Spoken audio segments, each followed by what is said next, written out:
സന്തോഷത്തോടെയാണ് ഇന്ന് ഇവിടെ ഈ സെൻറ് മാർക്ക് CSI സഭയുടെ പ്രതിഷ്ഠാപന പെരുന്നാളിൽ, പ്രത്യേകിച്ച് ഈ ദേവാലയത്തിൻ്റെ 42ാമതും നമ്മളിവിടെ ആരാധന തുടങ്ങിയ പഴയ ആദ്യത്തെ ദേവാലയം ഉൾപ്പെടെയുള്ള കാലഘട്ടം നോക്കുമ്പോൾ ഏതാണ്ട് 72 വർഷത്തെ ചരിത്രമാണ് നമ്മുടെ ഓർമ്മയിലുള്ളത്. കഴിഞ്ഞ 72 വർഷം അതിലധികമായി നമ്മെ വഴി നടത്തിയ ഒരു സഭയായി, സമൂഹമായി നിലനിർത്തി അനുഗ്രഹിച്ച് വഴി നടത്തിയ ദൈവത്തിന് ആദ്യമേ സ്തുതി സ്തോത്രങ്ങൾ അർപ്പിക്കുന്നു. പ്രത്യേകിച്ച് ഈ ദിവസം, ഈ പ്രതിഷ്ഠാ ദിനത്തിൽ ആരാധനയ്ക്ക് വേണ്ടി പ്രത്യേകമായി സമയം വേർതിരിച്ച് കടന്നു വന്നിരിക്കുന്ന നിങ്ങളെ എല്ലാവരെയും ഞാനും ഇടപെട്ടക്കാരനോടും ശുശ്രൂഷനോടും ചേർന്ന് സ്വാഗതം ചെയ്യുന്നു. അത് നിങ്ങൾക്ക് അനുഗ്രഹമായി തീരുകയും ചെയ്യുമാറാകട്ടെ. 72 വർഷം എന്ന് പറയുമ്പോൾ അത് ഒരു ചെറിയ കാലഘട്ടമല്ല, തീർച്ചയായിട്ടും വളരെ വലിയ ഒരു കാലഘട്ടമാണ്. ഒരുപക്ഷെ അതിനു മുമ്പ് ഇവിടെ ആരാധന തുടങ്ങി എന്ന് നമുക്ക് ഒരുപക്ഷെ അറിയാമായിരിക്കും. എന്നാലും ചിട്ടപ്പെടുത്തിയ ചരിത്രമൊക്കെ വെച്ച് നോക്കുമ്പോൾ 72 വർഷമാണ് നമ്മൾ ഈ പ്രദേശത്ത്, മുക്കളം പ്രദേശങ്ങളിൽ സഭ ആരംഭിച്ചതിൻ്റെ കാലഘട്ടമായിട്ട് നമ്മൾ കണക്കാക്കും. ഈ ദേവാലയവുമായിട്ട് ബന്ധപ്പെട്ടാണ് 42 വർഷം എന്ന് നമ്മൾ കണക്കാക്കുന്നത്. 42 വർഷം നമ്മൾ പിന്നിടുമ്പോൾ സഭയുടെ ഓരോ കാലഘട്ടങ്ങളിലും വളരെ വളരെ ഡെവലപ്മെൻറ്റ്, പുരോഗതി ഉണ്ടായിട്ടുണ്ട് എന്നുള്ള കാര്യം തർക്കമില്ല. കഴിഞ്ഞ തവണ നമ്മളെ പള്ളിയുടെ അകം ടൈലിട്ടു. അതിനുശേഷം വീണ്ടും നമ്മളിവിടെ മധുവഹയുടെ പ്രത്യേകമായ വളരെ നല്ല രീതിയിലുള്ള മെയിൻ്റനൻസ് പണികളൊക്കെയും ചെയ്തു. ടൈലൊക്കെയും ഇട്ടു. ഒരു കർത്തൃമേശ നമുക്ക് ലഭ്യമായി തീർന്നു. അതോടൊപ്പം തന്നെ ഒരു പുൽപ്പറ്റ് ഇവിടെ ലഭ്യമായിട്ടുണ്ട്. ഇതൊരു പുൽപ്പറ്റ് ബൈബിള് ദേവാലയത്തിൽ സമർപ്പിക്കപ്പെട്ടു. അതിൻ്റെ പിന്നിൽ അത് നൽകിയ, അതിനെ സ്പോൺസർ ചെയ്ത, അതിൻ്റെ പണിയിൽ ഏർപ്പെട്ട എല്ലാവരെയും ഓർത്ത് ഞാൻ ദൈവത്തിന് നന്ദി കരയറ്റുന്നു. ദിവസം നമ്മൾ നോക്കുമ്പോൾ ദേവാലയത്തിലെ കാര്യങ്ങളെല്ലാം, അതെല്ലാം ദൈവമക്കളുടെ ഉദാരമായിട്ടുള്ള സംഭാവനകളുടെയാണ് നടത്തപ്പെട്ടത് എന്ന് കാണുവാനായിട്ട് സാധിക്കും. ചില സമയങ്ങളിൽ ദേവാലയത്തിലെ ആവശ്യങ്ങൾക്ക് വേണ്ടി പണികൾ നടത്തുവാനായിട്ട് അവർ പ്രത്യേകമായ പെട്ടകം ഉണ്ടാക്കി അതിന് പൈസ ഇടാനുള്ള കിഴുതയൊക്കെ ഉണ്ടാക്കി അത് ദേവാലയത്തിൻ്റെ വാതിൽക്കൽ വെക്കുകയും അത് ഓരോരോ സമയങ്ങളിൽ അതെടുത്ത് അത് നിറയുമ്പോൾ എടുത്തു കൊണ്ടുവന്ന് എണ്ണി തിട്ടപ്പെടുത്തി പണിക്കാരെ ഏൽപ്പിക്കുകയും ചെയ്തിരുന്നു എന്ന് വായിക്കുന്നു വേദപുസ്തകത്തിൽ. ഓരോ സമയം കഴിഞ്ഞപ്പോൾ ആവശ്യത്തിലധികം പണം വന്നുവെന്നും ഇനി ആരും കൊണ്ടുവരണ്ട എന്ന് പരസ്യപ്പെടുത്തിയതായിട്ടൊക്കെയും നമ്മൾ കാണുവാൻ സാധിക്കും. അതെല്ലാം നമുക്ക് കാണാൻ സാധിക്കും. അതെല്ലാം ദൈവത്തിൻ്റെ ദൈവമക്കളുടെ ദൈവത്തിലുള്ള ആശ്രയത്തിൻ്റെയും ദൈവവേലയ്ക്ക് വേണ്ടി കൊടുക്കണമെന്നുള്ളതിൻ്റെയും അതിയായ ആഗ്രഹത്തിൽ നിന്നാണ് ഉണ്ടാകുന്നത് കാണുവാൻ സാധിക്കും. അതുപോലെ കഴിഞ്ഞ കാലങ്ങളിൽ ഈ സഭയ്ക്ക് ആരെല്ലാം എന്തെല്ലാം കാര്യങ്ങൾ ചെയ്തിട്ടുണ്ടോ, എന്തെല്ലാം സംഭാവനകൾ കൊടുത്തിട്ടുണ്ടോ, അവരെ എല്ലാവരെയും ദൈവം തുടർന്നും അനുഗ്രഹിക്കട്ടെ എന്ന് ഞാൻ ആശംസിക്കുകയും പ്രാർത്ഥിക്കുകയും ചെയ്യുന്നു. അതോടൊപ്പം തന്നെ ഈ കാര്യങ്ങൾക്കെല്ലാം ഇവിടെ നേതൃത്വം നൽകുന്ന, നേതൃത്വം നൽകുന്ന നമ്മുടെ പ്രിയപ്പെട്ട സെബാസ്റ്റ്യൻ ആകുന്നുവല്ലോ, സെബാസ്റ്റ്യൻ കൊച്ചുമയും ഇന്ന് നമ്മുടെ ആലയത്തിലെ ആരാധനയിൽ സംബന്ധിക്കുന്നു, നേതൃത്വം നൽകുന്നു. അതോടൊപ്പം തന്നെ ഇടവപ്പള്ളിയിൽ നിന്നും വളരെ ആളുകൾ ഈ ദിവസങ്ങളിൽ ഇവിടെ കടന്നു വന്നു. ഇന്നും ആരാധനയിൽ അവർ കടന്നു വന്ന് സംബന്ധിക്കുന്നുണ്ട്. അവരെല്ലാം ഓർത്ത് ദൈവത്തിന് നന്ദി കരയറ്റുന്നു. സഭയ്ക്ക് നേതൃത്വം നൽകുന്ന പ്രിയപ്പെട്ട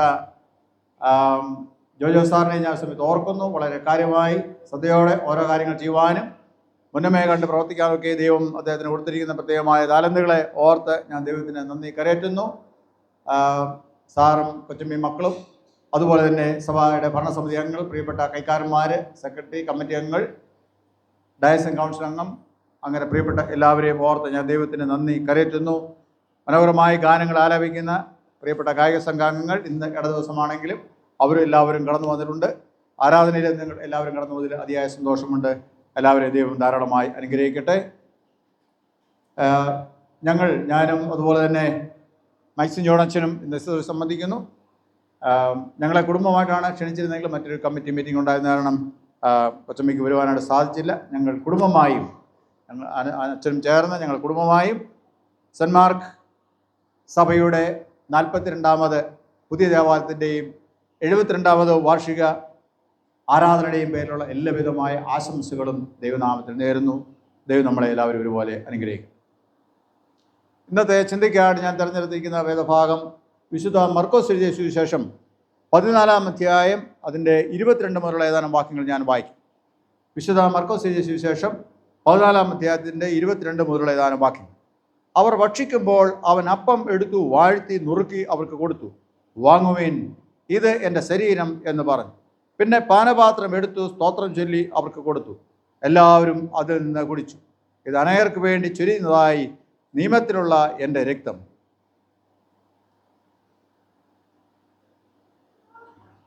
ഒരു നിമിഷം കൂടെ നമുക്ക് കണ്ണുകളടയ്ക്കാൻ പ്രാർത്ഥിക്കും.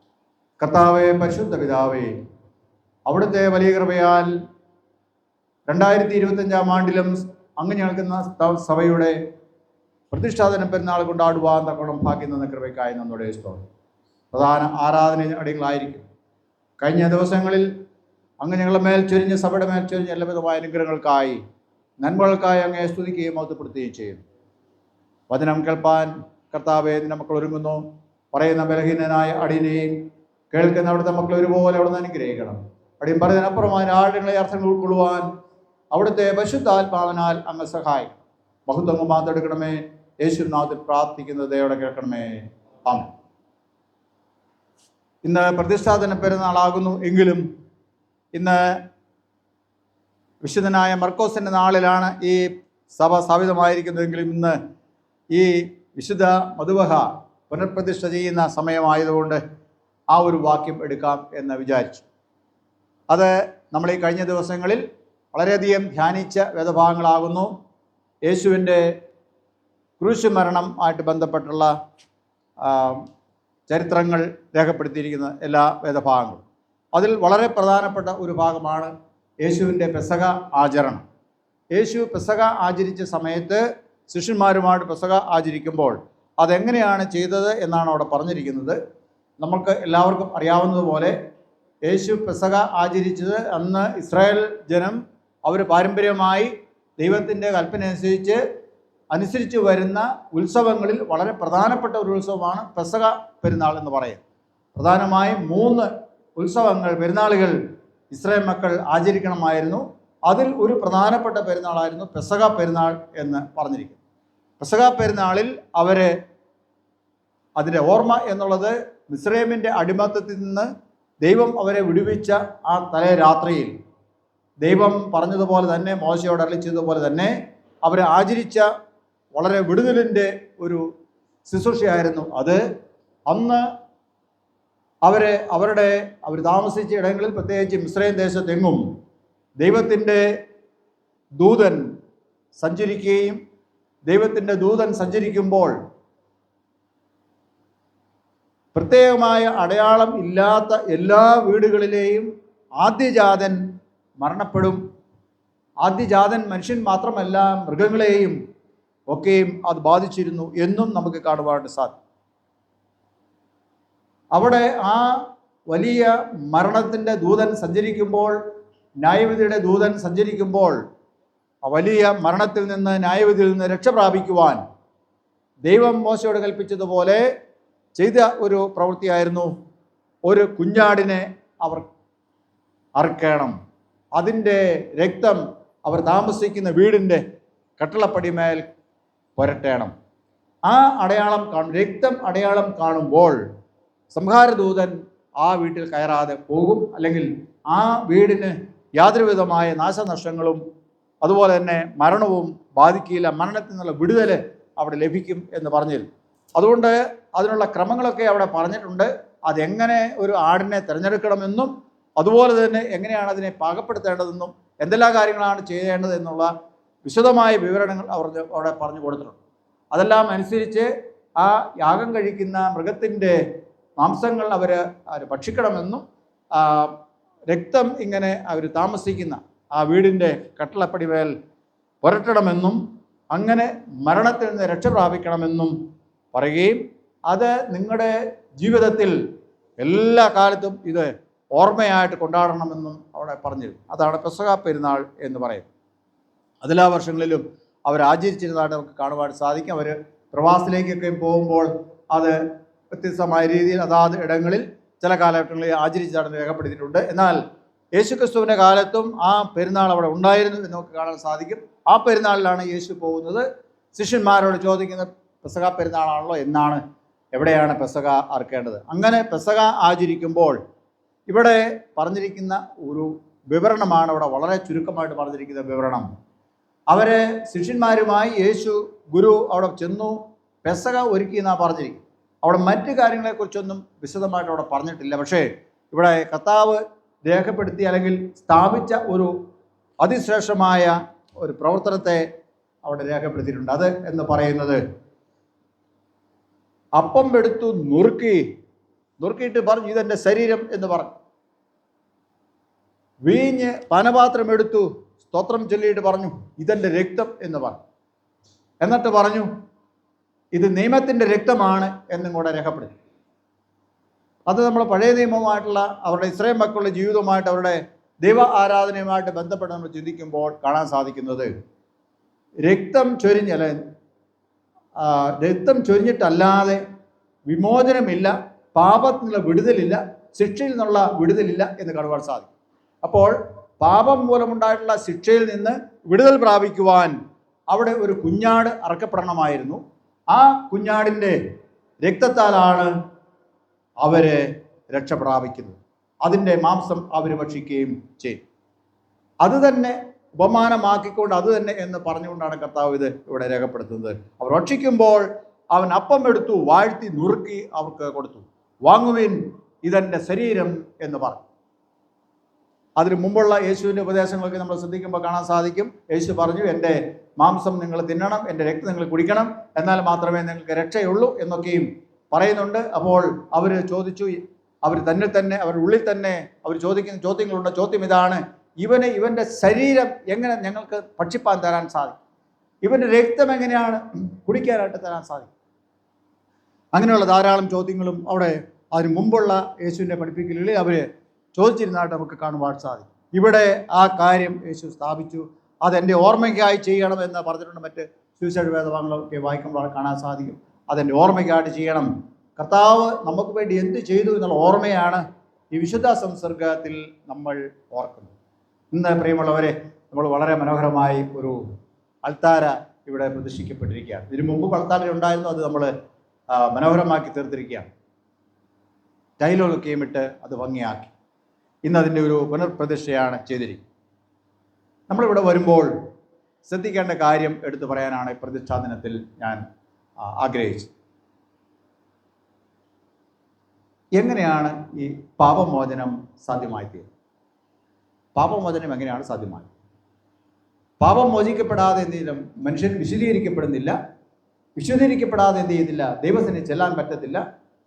ഇവൻ ദൈവത്തിൻ്റെ മന്ദിരത്തിൽ പ്രവേശിക്കാൻ പോലും സാധ്യമല്ല എന്നുള്ള രീതിയിലാണ് വചനം പറഞ്ഞിരിക്കുന്നത്. നമ്മൾ ലേഖന വേദഭാഗം വായിച്ചപ്പോൾ വളരെ വളരെ ഭംഗിയായിട്ട് കൗൺസിൽ മെമ്പർ അത് വായിച്ചു. കൗൺസിൽ മെമ്പറല്ലേ വായിച്ചു. എനിക്ക് വളരെ കൃത്യമായിട്ട് തോന്നി അദ്ദേഹത്തിൻ്റെ ആദ്യത്തെ ആമുഖ അതിൻ്റെ പ്രസ്താവനകളും വായിച്ചതിന് ശേഷമുള്ള കാര്യങ്ങളൊക്കെ പറഞ്ഞ് വളരെ ഭംഗിയായിരിക്കട്ടെ. ദൈവം അനുഗ്രഹിക്കട്ടെ. വളരെ രസകരമായ സംഗതികൾ ഈ കൈക്കാരന്മാർ പാഠം വായിക്കുമ്പോൾ, പണ്ടൊക്കെ കൈക്കാരന്മാരുടെ ഒരു അവകാശമായിരുന്നു പാഠം വായിക്കുക. ഇപ്പം അങ്ങനെയല്ല, അവർ കുറെ കൂടെ ലിബറലായി തീർന്നിട്ടുണ്ട്. ആര് വേണേലും വായിച്ചോട്ടെ എന്നുള്ള ഒരു രീതി വന്നിട്ടുണ്ട്. പണ്ടൊരു കൈക്കാരൻ ആദ്യമായിട്ട് ഇങ്ങനെ വന്നു, കൈക്കാരൻ വേറെ ആർക്കും പാഠം വായിക്കാൻ കൊടുക്കുന്ന രീതിയില്ലായിരുന്നു. അദ്ദേഹം പാഠം വായിച്ചു ഇവിടെ കഴിഞ്ഞ് പോയി കഴിഞ്ഞപ്പോഴാണ് ഓർക്കുന്നത്, ഇവിടെ പാഠം അവസാനിക്കുന്നു എന്ന് പറഞ്ഞില്ലല്ലോ എന്നോർത്തു. വായിച്ച് പുസ്തകം മടക്കി വെച്ചിട്ട് അങ്ങോട്ട് പോയി പകുതി വഴിക്ക് എന്നപ്പോഴാണ് അദ്ദേഹം ഓർത്തത് പാഠം വായിച്ചു സമാപിച്ചിരിക്കുന്നു എന്ന് പറഞ്ഞില്ല. അപ്പോൾ ഇവിടെ പാഠം അവസാനിക്കുന്നതാണ് സാധാരണ സിമ്പിളായിട്ട് പറയും. പാഠം അവസാനിക്കുന്നു പറഞ്ഞില്ലല്ലോ എന്ന കാര്യം കൈക്കാരൻ ഓർത്ത്. ഇവിടുത്തെ കൈക്കാരന്മാരൊന്നും അല്ല കേട്ടോ, പണ്ടുള്ള കൈക്കാരന്മാരൊന്നും വേറെ ഒന്നും വിചാരിക്കരുത്, ഒരാളെന്ന് ഓർത്താൽ മതി. പകുതി വഴിക്ക് എന്നപ്പോഴാണ് അദ്ദേഹം ഓർത്തത് പാഠം അവസാനിക്കുന്നില്ലല്ലോ എന്ന് പറഞ്ഞു. ഉടനെ അദ്ദേഹം പറഞ്ഞു പാഠം ഇവിടെ എന്ന് പറഞ്ഞു. പാഠം ഇവിടെ എന്ന് പറഞ്ഞപ്പോഴാണ് അദ്ദേഹം ഓർക്കുന്നത് ഇവിടെ അല്ലല്ലോ വായിച്ചത്, ഇവിടെയാണ് എന്ന് വായിച്ചത്. ഉടനെ അദ്ദേഹം അവിടെ നിന്ന് പറഞ്ഞു പാഠം ഇവിടെ അല്ല, അവിടെ അവസാനിക്കുന്നു എന്ന് പറഞ്ഞു. വളരെ ഭംഗിയായിട്ട് അദ്ദേഹം ആ ആമുഖ വചനങ്ങളും വായിച്ചതിന് ശേഷമുള്ള വചനങ്ങളും പറഞ്ഞിട്ടുണ്ട്. നമ്മുടെ ആരാധന പുസ്തകത്തിൽ കൃത്യമായിട്ട് രേഖപ്പെടുത്തിയിട്ടുണ്ട്. നമ്മളാരും എന്ത് ചെയ്യുന്നില്ല, അത് പറയാറുമില്ല. പലപ്പോഴും അത് തെറ്റിച്ചൊക്കെയാണ് പറയുന്നതും അത് ധ്യാന സമയത്ത് ഓർക്കുകയും ചെയ്യും. ദൈവത്തിൻ്റെ വിശുദ്ധമായ വചനം നമ്മളിവിടെ വായിക്കുന്നു.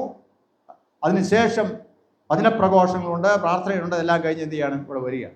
എങ്ങനെയാണ് പാപമോചനം സാധ്യമായി തീരുന്നത്? ഇവിടെ പഴയ നിയമത്തിൽ ഇസ്രായേൽ മക്കൾ അവരുടെ പാപത്തിൽ നിന്നുള്ള വിടുതൽ, ശുദ്ധീകരണം പ്രാപിക്കാൻ വേണ്ടി ഉള്ള കാര്യങ്ങളാണ് യാഗം എന്ന് പറയുന്നത്. മൃഗത്തെ യാഗം കഴിക്കണമെന്നത്, ആടിനെ യാഗം കഴിച്ചു എന്ന് നമുക്ക് കാണുവാൻ സാധിക്കും. അതുകൊണ്ടാണ് ആധുനിക ഇസ്രായേലാകുന്ന എന്നെയും നിങ്ങളെയും ദൈവം വിടുവിപ്പാനായിട്ട്, അല്ലെങ്കിൽ ലോകത്തിലെ സകല മനുഷ്യരെയും വിടുവിപ്പാൻ ദൈവത്തിന് ഇഷ്ടം തോന്നിയപ്പോൾ അവൻ തൻ്റെ സ്വന്തം പുത്രനെ അയച്ചു പാപപരിഹാര യാഗമായി. അതാണ് പറയുന്നത് ദൈവത്തിൻ്റെ കുഞ്ഞാട് എന്ന് പറയും. ദൈവത്തിൻ്റെ കുഞ്ഞാട്. ദൈവം എനിക്ക് നിങ്ങൾക്കും വേണ്ടി പാപമോചനത്തിന് വേണ്ടി നിർത്തിയ പരിഹാരയാഗമായിട്ടുള്ള മൃഗമായിട്ടുള്ള ദൈവത്തിൻ്റെ കുഞ്ഞാട്. ആ കുഞ്ഞാട് അറുക്കപ്പെട്ട ദൈവത്തിൻ്റെ കുഞ്ഞാട് എന്ന് പറയുന്നു. അപ്പോൾ ആ കുഞ്ഞാട് അറുക്കപ്പെട്ടത് എൻ്റെ പാപത്തിന് വേണ്ടി എന്ന് ഞാൻ വിശ്വസിക്കുമ്പോൾ എനിക്ക് രക്ഷ വരുന്നു, പാപത്തിലുള്ള മോചനം ലഭിക്കുന്നു. അതാണ് എൻ്റെ സ്ഥാനം. അതിന് വിശുദ്ധീകരണം എന്ന് പറയും. നമ്മളിവിടെ സാധാരണ ഇവിടെ വരുന്നുണ്ട്, നമ്മൾ പ്രാർത്ഥിക്കുന്നുണ്ട്, കൽപ്പനകൾ എന്ത് ചെയ്യുന്നുണ്ട്, വായിക്കുന്നുണ്ട്. കൽപ്പന വായിക്കുന്നുണ്ട്. ഇന്ന് കൽപ്പന വായിച്ചോ? പരിഹാരം മതി. ഇന്ന് കൽപ്പന വായിച്ചോ? കൽപ്പന ഇന്നിവിടെ വായിച്ചോ? ഇല്ല. ഉറക്കെ പറഞ്ഞു ഉത്തരം. പ്രതിഷ്ഠാ പെരുന്നാളല്ലേ? ഉറക്കെ പറഞ്ഞു. കൽപ്പന ഇന്ന് വായിച്ചോ ഇല്ലയോ?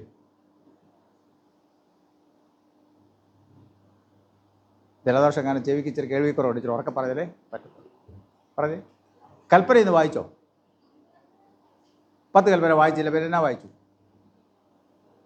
ഓക്കെ, 10 കൽപ്പന വായിച്ചില്ല, കൽപ്പനയുടെ ചുരുക്കം എന്ത് ചെയ്തു? വായിച്ചു. ഓക്കെ, 10 കൽപ്പന വായിച്ചില്ല, 10 കൽപ്പനയുടെ ചുരുക്കം വായിച്ചു. ചുരുക്കം വായിച്ചിട്ട് എന്നാ പറഞ്ഞു? അത് സമാപിക്കുന്നത് എങ്ങനെയാണ്? ഈ 2 കൽപ്പനകളിൽ എന്തെല്ലാം അടങ്ങിയിട്ടുണ്ട്? അപ്പോൾ 10 കൽപ്പനയോടും അതിൻ്റെ വിശദീകരണം കൂടെ എന്ത് ചെയ്തിട്ടുണ്ട്? ഈ 2 കൽപ്പന അടങ്ങിയിട്ടുണ്ടെന്നാണ് കർത്താവ് പറഞ്ഞത്, അല്ലേ? ഓക്കെ, നിങ്ങളെല്ലാം കൂടെ എന്നാ പറഞ്ഞു? ഒന്നാമത്തെ പ്രതി കൊയറുകാരാണ്, അവരാണ് പാടുന്നത്. ബാക്കിയുള്ളവരെന്ത് ചെയ്തില്ല, അതവർ പറഞ്ഞും പറയാതെ അങ്ങനെ പോകുന്നു, കേൾക്കും കേൾക്കാതെയും പോകുന്നു. നിങ്ങളെന്നാ പറഞ്ഞു അന്നേരം? കർത്താവ് ഞങ്ങളോട് കരുണയുണ്ടായി, ഈ കൽപ്പനയെ കാപ്പാൻ ഞങ്ങളെ ഹൃദയങ്ങളെ വളക്കണമേ കർത്താവ്. ഞങ്ങളുടെ സ്വന്തം ശക്തിയാൽ എന്ത് ചെയ്തില്ല, അത് പറ്റത്തില്ല കർത്താവ്, അങ്ങയുടെ സഹായം ആവശ്യം. അങ്ങനെ നിങ്ങൾ കാണിച്ചില്ല, പക്ഷേ അതാണ് എൻ്റെ സഹായം. കൽപ്പന എന്ത് ചെയ്യണം? ഇതനുസരിക്കാൻ നിങ്ങളെ സഹായിക്കണം. ഓക്കെ, അത് കഴിഞ്ഞ് പിന്നെ എന്താ പറയുന്നത് അറിയാമോ? വിശുദ്ധ സംസർഗമുള്ള ഞായറാഴ്ചയാണ് ഇതുള്ളൂ, അല്ലാതെ മാറ്റൻ സർവീസിൽ അതില്ല. ഓക്കെ, പിന്നെ എന്നാ പറയുന്നു?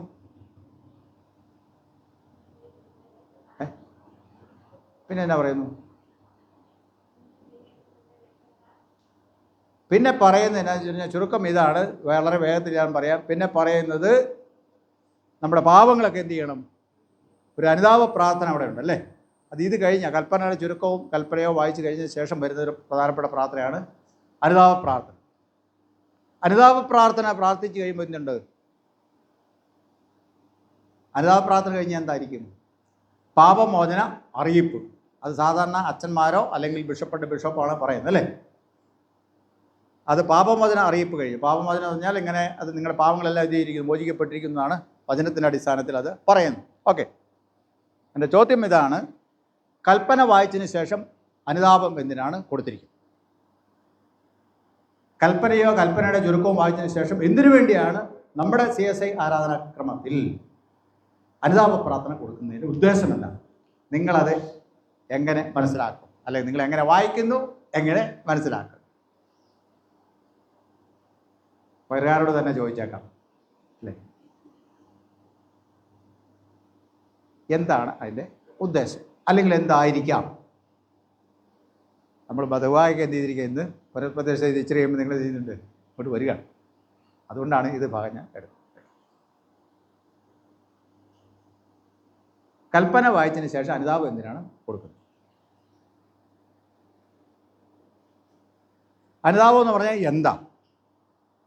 അനുതാപം എന്താ? അനുതാപം എന്ന് പറഞ്ഞാൽ അതിന് കൃത്യമായിട്ട് മലയാളത്തിൽ നമ്മുടെ പുസ്തകം എഴുതിയിട്ട് പാപങ്ങളെ ഏറ്റുപറഞ്ഞിടണം. പാപങ്ങളെ ഏറ്റുപറയുകയല്ല, ചുമ്മാ ഒഴുക്കം പട്ടി പറയാമെന്നല്ല, പാപങ്ങളെ കൃത്യമായിട്ട് എണ്ണി പറയാമെന്നർത്ഥം. ഏറ്റുപറയാന്ന് പറഞ്ഞാൽ എണ്ണി പറയാമെന്നർത്ഥം. പാപങ്ങളെ എണ്ണിപ്പറയുക.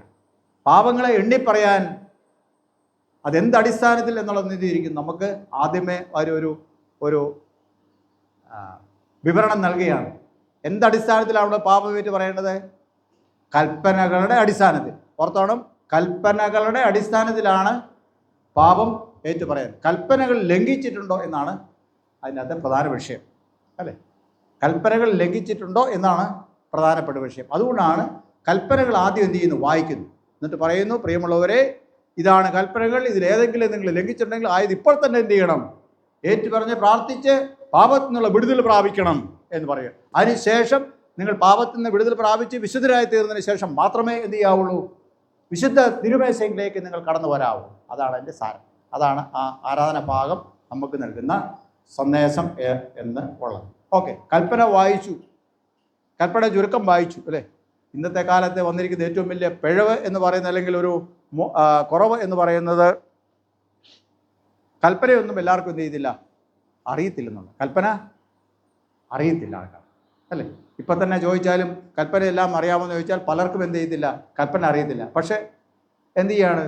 കൽപ്പന അറിയത്തുമില്ല, പാവങ്ങളെ ഏറ്റുപറയുന്നുമുണ്ട്, ഇങ്ങോട്ട് ഓടി വരുന്നും ഉണ്ട്, അല്ലേ? അതൊക്കെ എങ്ങനെ സംഭവിക്കും? ഒറ്റ കാര്യമേ ഉള്ളൂ, ദൈവത്തിൻ്റെ കരുണ എന്ന് പറയുന്നത്. അല്ലാതെ പിന്നെ എന്നാ പറയാനല്ലേ? ദൈവത്തിൻ്റെ കരുണ എന്നല്ലാതെ വേറെ ഒന്നുമേ പറയാനായിട്ടില്ല, തീർച്ചയായിട്ടും, അല്ലേ? നമ്മൾ ശ്രദ്ധിക്കണം. 1 തൊട്ട് 10 വരെയുള്ള കൽപ്പനകൾ. ഒന്നാമത്തെ കൽപ്പന എന്നാ പറയുന്നത്? ഉദാഹരണമായിട്ട് പറയാം. ഒന്നാമത്തെ കൽപ്പന എന്നാ പറയുന്നത്? ഞാനല്ലാതെ നിന്റെ ദൈവമായ യഹോവ ഞാനാണ് യഹോവയാകുന്ന ദൈവം, ഞാനാണ് നിന്റെ ദൈവം, വേറെ ഒരു ദൈവവും നിനക്ക് ഉണ്ടാകാൻ പാടില്ല. അതിന് നമസ്കരിക്കരുത്, കുമ്പിടരുത്, ഒന്നും അതിന് കൊടുക്കരുത്, യാതൊരു വിധമായ സംഗതികളും ഇത് ചെയ്യരുത്. അതാണ് എൻ്റെ സാരം, അല്ലേ? ഞാനാണ് ദൈവം.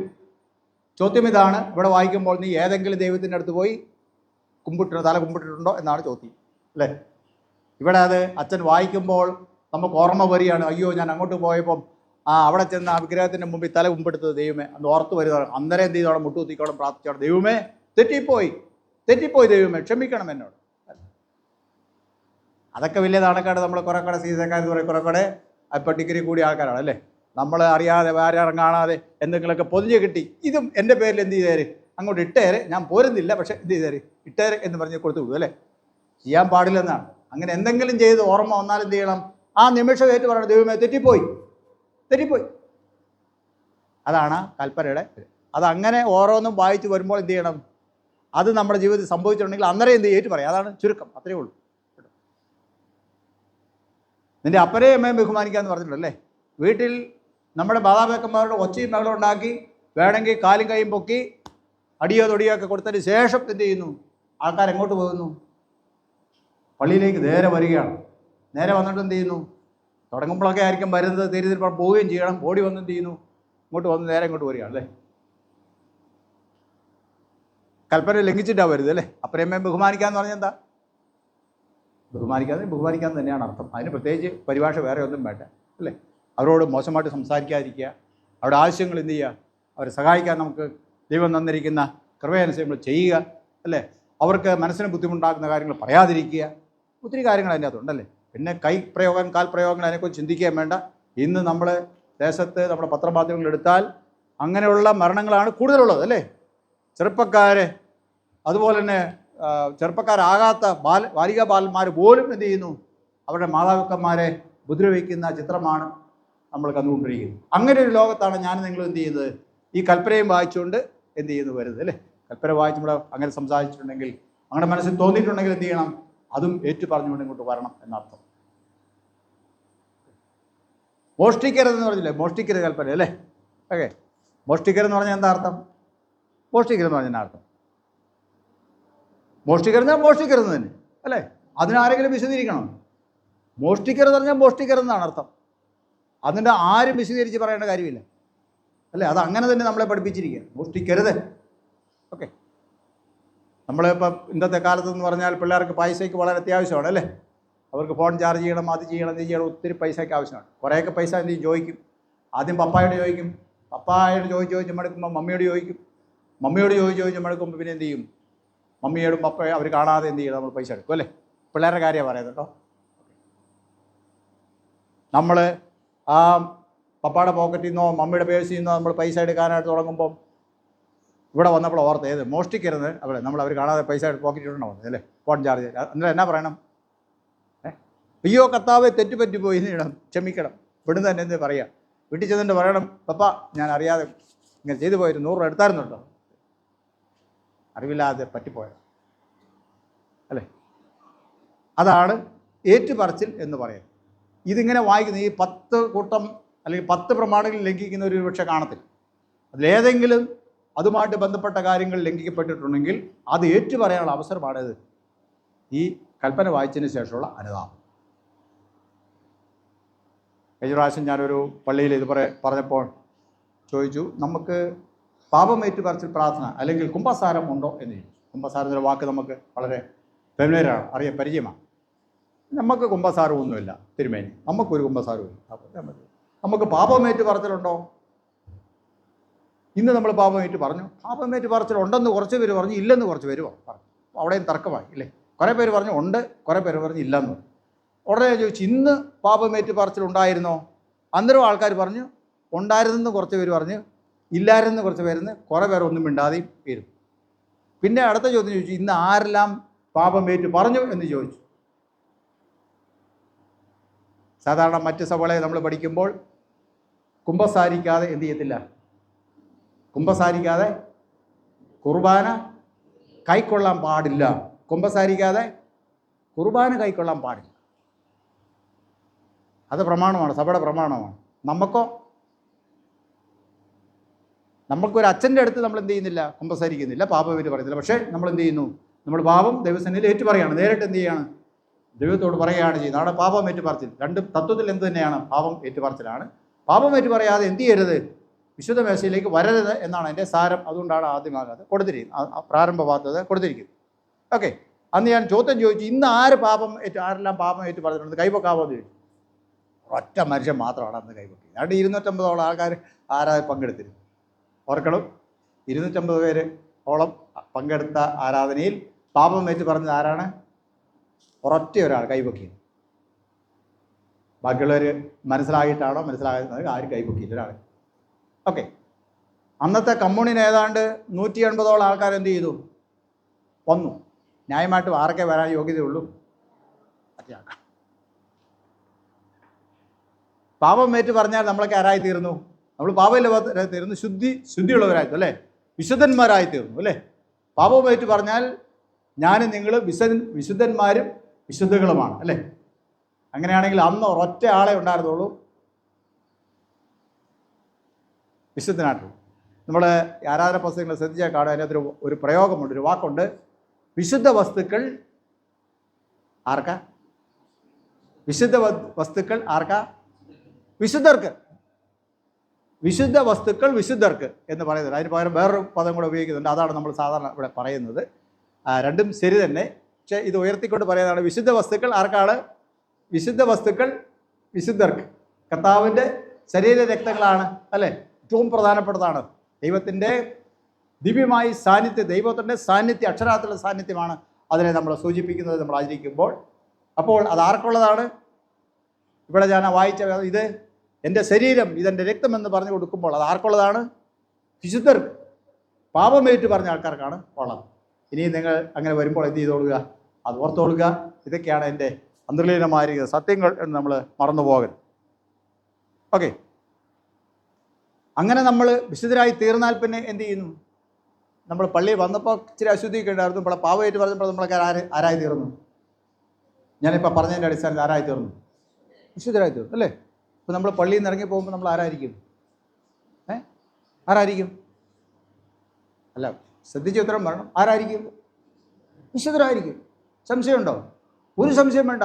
പാപമേറ്റ് പറഞ്ഞ് വിശുദ്ധ തിരുമേശങ്കിലേക്ക് കടന്ന് വന്ന് പങ്കെടുത്തതിന് ശേഷം തിരികെ പോകുമ്പോൾ നമ്മളൊക്കെ ആരാണ്? വിശുദ്ധരാണ്. ആണോ? പിന്നത്തെ ചോദ്യം ഇതാണ്, ആണോ? അത് നമ്മൾ ചിന്തിക്കുക. നമുക്ക് മനോഹരമായ ഒരു ആൽത്താര എന്ത് ചെയ്തിരിക്കുന്നു? ഇവിടെ പ്രദർശിക്കപ്പെട്ടിരിക്കുകയാണ്, പുനഃപ്രദർശിക്കപ്പെട്ടിരിക്കുകയാണ്. വരുമ്പോൾ ഇതെല്ലാം ഓർക്കണം അല്ലേ? വിശുദ്ധന്മാരാണെങ്കിൽ, വിശുദ്ധകളാണെങ്കിൽ ആലയത്തിൽ തിരികെ പോകുമ്പോൾ എന്ത് ചെയ്യുന്നു? നമ്മൾ ദൈവത്തിൻ്റെ സാന്നിധ്യത്തിൽ നിന്നാണ് നമ്മൾ പോകുന്നത്. മോശയുടെ ജീവചരിത്രം നമ്മൾ നോക്കുമ്പോൾ ആദ്യത്തെ അധ്യായങ്ങളൊക്കെ വായിക്കും, പുറപ്പാട് പുസ്തകം പ്രത്യേകിച്ച് നമ്മൾ വായിക്കുമ്പോൾ അവിടെ പറഞ്ഞിട്ടുണ്ട് മോശ ദൈവസന്നിധിയിൽ കുറച്ച് ദിവസം ഇരുന്നു. 40 ദിവസം അവിടെ ഉണ്ടായിരുന്നു. മൊത്തം നമ്മൾ നോക്കുമ്പോൾ 80ഓളം ദിവസം മോശ ദൈവസേന ഉണ്ടായിരുന്നാണ് കണക്ക് പറയുന്നത്. എന്നാലും 40 എന്നാണ് നമ്മൾ സാധാരണ പറഞ്ഞു കേട്ടത്. 40 ദിവസം കഴിഞ്ഞ് മോശ പുറത്തേക്ക് ഇറങ്ങിയപ്പോൾ മോശയുടെ മുഖത്ത് നോക്കാൻ ജനങ്ങൾ ഭയപ്പെട്ടു. കാരണം എന്താ? ദൈവത്തിൻ്റെ സാന്നിധ്യത്താൽ ദൈവത്തിൻ്റെ വിശുദ്ധിയുടെ അംശം എന്ത് ചെയ്തു? വിശുദ്ധനായ ദൈവവുമായുള്ള സംസർഗത്തിൽ മോശയുടെ മുഖത്തിൻ്റെ ത്വക്ക് എന്ത് ചെയ്തു? പ്രകാശിച്ചു, പ്രകാശമുള്ളതായി തീർന്നു. പ്രകാശമുള്ള മുഖവുമായി പുറത്തേക്ക് ഇറങ്ങിയപ്പോൾ ആൾക്കാരെന്ത് ചെയ്തു? മോശയുടെ മുഖത്ത് നോക്കാൻ ഭയപ്പെട്ടു. കാരണം വിശുദ്ധിയനായ ദൈവത്തെ നോക്കുന്നവരെന്ത് ചെയ്യും? നേരിട്ട് കണ്ടാൽ ആ നിമിഷം അവർ മരിക്കുമെന്നുള്ളതാണ് എൻ്റെ അന്നത്തെ വിശ്വാസം. കാരണം ദൈവം വിശുദ്ധനാണ്, നമ്മൾ അശുദ്ധരായതുകൊണ്ട് വിശുദ്ധിയും അശുദ്ധിയും തമ്മിൽ ഒരിക്കലും എന്ത് ചെയ്തില്ല, ചേരത്തില്ല. വിശുദ്ധനായ ദൈവത്തെ നേരിട്ട് കണ്ടാൽ അപ്പം എന്ത് ചെയ്യും? മരിക്കും. അതാണ്, അടുത്ത് ചെല്ലാൻ പറ്റത്തില്ല. അപ്പോൾ ഈ മോശ അത്രയും വിശുദ്ധനായിരുന്നുകൊണ്ട് ദൈവ സാന്നിധ്യത്തിൽ അവൻ്റെ മുഖത്തിൻ്റെ ത്വക്ക് പ്രകാശിച്ചു. മോശ അറിഞ്ഞില്ല, പക്ഷെ ആൾക്കാർക്ക് അത് മനസ്സിലായി. അവർ മോശയുടെ മുഖത്ത് നോക്കാൻ ഭയപ്പെട്ടു. അതുകൊണ്ട് മോശയോട് പറഞ്ഞു, മോശെ നിൻ്റെ മുഖം പ്രകാശിക്കുന്നു, അത് നോക്കാൻ ഞങ്ങൾക്ക് ഭയമാണ്. അതുകൊണ്ട് പിന്നീട് മോശ മുഖത്തൊരു മൂടുപടം വിട്ടിരുന്നു എന്നവിടെ രേഖപ്പെടുത്തി. എനിക്ക് പറയാനുള്ള ഞാൻ ഇതിന് പറയുന്നത്, ദൈവ ആരാധനയ്ക്ക് ശേഷം ഇവിടെ വന്ന പാപങ്ങളെല്ലാം ഏറ്റുപറഞ്ഞ് വിശുദ്ധ സംസർഗം കൈക്കൊണ്ടതിന് ശേഷം നമ്മളൊരു പുതിയ മനുഷ്യരായിട്ടാണ് എന്ത് ചെയ്യണം? പുറത്തേക്ക് ഇറങ്ങി. ആ പുതുമ, ആ പുതുക്കം ദൈവിക സാന്നിധ്യത്തിലായിരുന്നു ഈ പ്രിയ മക്കൾ എന്ന് മറ്റുള്ളവരറിയുന്നത് നമ്മുടെ മുഖത്തെ പ്രകാശം കൊണ്ടാണ്. അല്ലേ? നമ്മുടെ മുഖത്തെ പ്രകാശം കൊണ്ടാണ്. ഇങ്ങനെ പ്രകാശം കൊണ്ട് പ്രകാശിക്കുന്നതല്ല, ഒരു സന്തോഷവും ഒരു സമാധാനവും നമ്മുടെ മുഖത്ത് ഉണ്ടെങ്കിൽ അവൻ ആരാധനയ്ക്ക് പോയിട്ട് വരുന്നു എന്ന് മനസ്സിലാക്കാം. പ്രിയമുള്ളവരെ, 42ാമത് ഈ ദേവാലയത്തിൻ്റെ പ്രതിഷ്ഠാപനം കൊണ്ടാടുമ്പോൾ വിശുദ്ധ സംസർഗം കൈക്കൊണ്ടതിന് ശേഷം, പ്രത്യേകിച്ച് ഈ ആൾത്താരെ പ്രതിഷ്ഠിക്കപ്പെട്ട, പുതുതായിട്ട് പുനഃപ്രതിഷ്ഠിക്കപ്പെട്ട ഈ ദിവസം, ഇതെല്ലാം നമ്മൾ ഓർക്കുക. നമ്മുടെ ഉള്ളിലെ എല്ലാ കുറവുകളും ഏറ്റുപറഞ്ഞുകൊണ്ട് ദൈവസന്നിധിയിലെ വിശുദ്ധീകരണം പ്രാപിച്ച് പുറത്തോട്ട് ഇറങ്ങുമ്പോൾ അതിൻ്റെ ഒരു വെളിച്ചം നമ്മുടെ മുഖത്തുണ്ടായിരിക്കണം. അതിനൊരു പ്രത്യേകത നമുക്കുണ്ടായിരിക്കണം. അത് നമ്മെ ദൈവമക്കളായി ലോകം സാക്ഷ്യപ്പെടുത്തും എന്നുള്ള കാര്യത്തിന് യാതൊരു സംശയവും. അതുകൊണ്ട് നമുക്ക് ഉത്സാഹത്തോടെ വളരെ വിശ്വാസത്തോടെ ദൈവസന്നിധിയിൽ വരികയും ഈ ഒരു അനുഗ്രഹം പ്രാപിച്ചുകൊണ്ട് ഓരോ നാളും പുറത്തേക്ക് പോവുകയും ചെയ്യാം. ദൈവം അതിനകത്ത് നമ്മെ ശക്തിയിരിക്കുകയും ബലപ്പെടുത്തുകയും ചെയ്യുമാറാകട്ടെ. ദേവാലയത്തിൻ്റെ ഈ ആൾത്താര കാര്യങ്ങൾ ചെയ്ത് ടൈല് നൽകിയവർ, മറ്റതിനകത്ത് ഉപകരണങ്ങൾ നൽകിയവർ, പടിയിലേർപ്പെട്ടവർ, ഈ പുൽപ്പറ്റ് നൽകിയവർ, വേദോസ്തം നൽകിയവർ, മറ്റ് ധാരാളമായ ഓരോരോ സമയങ്ങളിൽ വിവിധങ്ങളായ സംഭാവനകൾ നൽകി എല്ലാവരെയും ഞാൻ ഓർക്കുന്നു. ദൈവം അവരെ ധാരാളമായിട്ട് അനുഗ്രഹിക്കട്ടെ. നമ്മുടെ ദാനങ്ങളും ധർമ്മങ്ങളും ദാനങ്ങളെല്ലാം ദൈവം കണ്ട് അതിൻ്റെ നമ്മളെ തന്നെ സമർപ്പിക്കുന്നതിന് തുല്യമായിട്ടാണെന്ന് അത് പറഞ്ഞിരിക്കുന്നത്. അതുകൊണ്ട് ആ സമർപ്പണത്തെ കണ്ട് നമ്മുടെ മേൽ അനുഗ്രഹം ചുരിയുമാകട്ടെ. ദൈവം തന്നെ പരിശുദ്ധാത്മാവിനാൽ നിങ്ങളെ ദിനംതോറും ശക്തിയിരിക്കുകയും ബലപ്പെടുത്തുകയും ചെയ്യുമാറാകട്ടെ. ഇപ്പോൾ പിതാവായ ദൈവത്തിനും പുത്രനായ ദൈവത്തിനും പരിശുദ്ധാത്മാവായ ദൈവത്തിന് സകല ബഹുമാനവും മഹത്വവും കലാവസാനം കൂടാതെ ഉണ്ടായിരിക്കുമാറാകട്ടെ. ആമേൻ.